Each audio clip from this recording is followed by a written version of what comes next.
What is the first step in organizing and gathering data?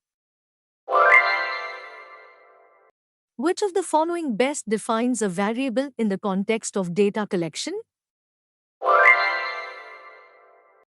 What type of data is categorized by attributes or labels that are not numerically significant? Which of the following is an example of primary data source? In the context of data classification, which type of data can be counted and has a finite number of values? What is a secondary source of data? Which of the following best describes ordinal data?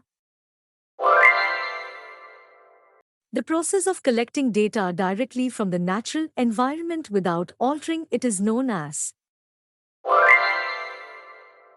Which type of variable can only take specific values within a given range? Interval data is characterized by.